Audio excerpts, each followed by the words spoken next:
गई टीचर बनने का सबसे सुनहरा मौका यानी कि पीजीटी में DSSSB की भर्ती। Hey guys, good morning. कैसे हैं आप लोग? उम्मीद करती हूँ अच्छे होंगे और मैं भी बहुत अच्छी हूँ। तो आज है 1 जनवरी और 1 जनवरी के साथ साथ 2025 यानी कि इस साल का पहला दिन, और उसी के साथ हमें मिली है बहुत अच्छी खुशखबरी। और खुशखबरी क्या है ये जानने के लिए आप लोग सभी बेताब हो रहे होंगे, तो मैं आपको बता देती हूँ कि कल ही DSSSB की वैकेंसीज आई हैं, जिसमें टोटल है 432 सीट, और उस पे हमें पीजीटी लेवल पे फॉर्म भरने का मौका मिला है। ये एक बहुत अच्छी अपॉर्चुनिटी है जिसमें हम जॉब को ले सकते हैं। तो बीते साल क्या हुआ, हम उन चीज़ों को भूलते हैं। 2024 तो जैसा भी हमारा बीतना था वो बीत चुका, उस पर अब रियलाइज़ करके या सोच के कोई फ़ायदा नहीं है। तो 2025 में आज का दिन यानी कि 1 जनवरी से हम अपने एम पर फोकस करेंगे और ये निश्चित करेंगे कि हमें इस बार एक जॉब तो चाहिए ही चाहिए, वरना कोई ऑप्शन नहीं है। और वैसे भी आज के डेट में जो सेल्फ डिपेंडेंट नहीं है तो उनका कुछ हो नहीं सकता, और सेल्फ डिपेंडेंट होना बहुत ज़रूरी है। तो इसीलिए, और गवर्नमेंट आपको पता ही है कि हमेशा टाइम पे वैकेंसी तो निकालती नहीं है टाइम टू टाइम। इसमें भी बहुत सारी चीज़ें पॉजिटिव भी है और बहुत सारी चीज़ें नेगेटिव भी है। हालांकि पहले तो फॉर्म निकलना था पीआरटी लेवल पे, लेकिन पीआरटी और टीजीटी वाला तो अभी नहीं निकला है। लेकिन हाँ, पीजीटी वाला निकल गया है। तो जो निकल गया है, जो इसके लिए एलिजिबल है वो तो इस फॉर्म को भर ही सकते हैं। ना देर किए हम इस फॉर्म के बारे में बात कर लेते हैं। तो स्पेसिफिक इसी के लिए आज मैंने ये टॉपिक बनाया है।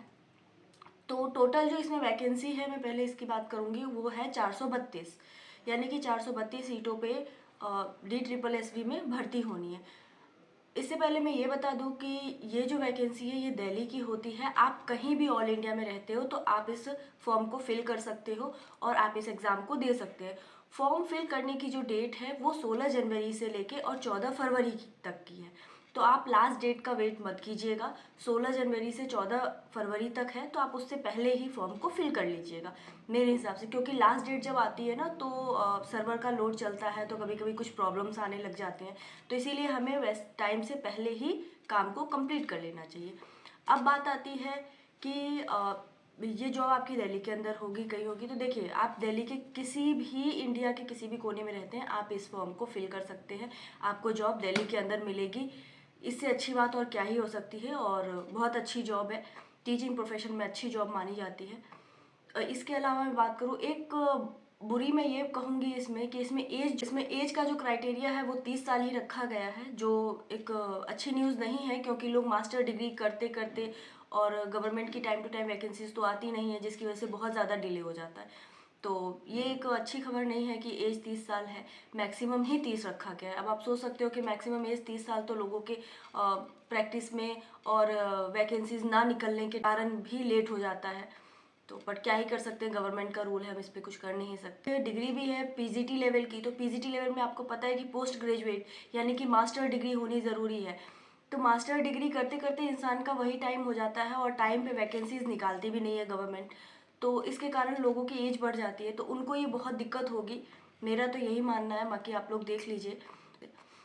अब उसके अलावा अगर मैं बात करूं क्वालिफिकेशन की, तो इसमें क्वालिफिकेशन भी आप देख लीजिए। आपका जो भी सब्जेक्ट होगा पर्टिकुलर, उसी सब्जेक्ट से आपका बीएड होना चाहिए। बीएड के साथ साथ मास्टर डिग्री होनी चाहिए, और मास्टर डिग्री में 50% होना चाहिए। तो ज़्यादा कोई क्वालिफिकेशन ऐसी हाई फाई है नहीं। जो भी लोग क्वालिफिकेशन को फुलफिल करते हैं, यानी कि बीएड और मास्टर डिग्री को कंप्लीट करते हैं 50% मार्क्स के साथ, वो इस फॉर्म को ईजिली फिल कर सकते हैं। अब मैं आती हूँ सीटेट पे। तो इसमें सीटेट की, कुछ बच्चे पूछेंगे कि सीटेट या फिर की ज़रूरत है क्या इसमें? तो नहीं, इसमें सीटेट की कोई ज़रूरत नहीं है। सिर्फ आप अगर बीएड से फाइनल है आपका, और बीएड आपका जो टीचिंग सब्जेक्ट है उसी से है, तो फिर आप कर सकते हो ईजिली।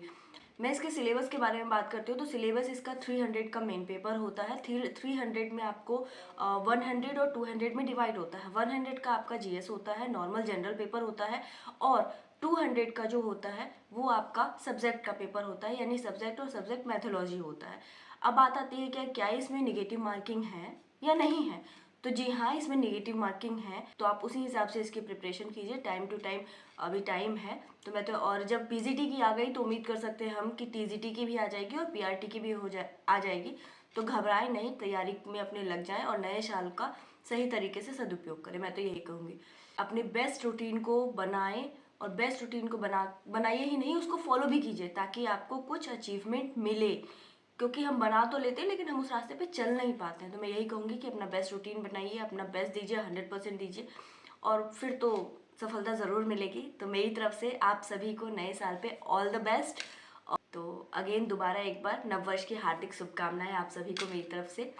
तैयारी में लग जाइए, लास्ट समय है, बस या तो आर या पार हो जाइए, कहानी ख़त्म, और अपने जो भी गोल सेट किया है उस गोल को पाइए। तो आज के ब्लॉग में इतना ही, तब तक के लिए राधे राधे। और चैनल पे नए हैं तो लाइक शेयर और सब्सक्राइब करें ऐसी और मोर वीडियोज़ के लिए। Thank you so much.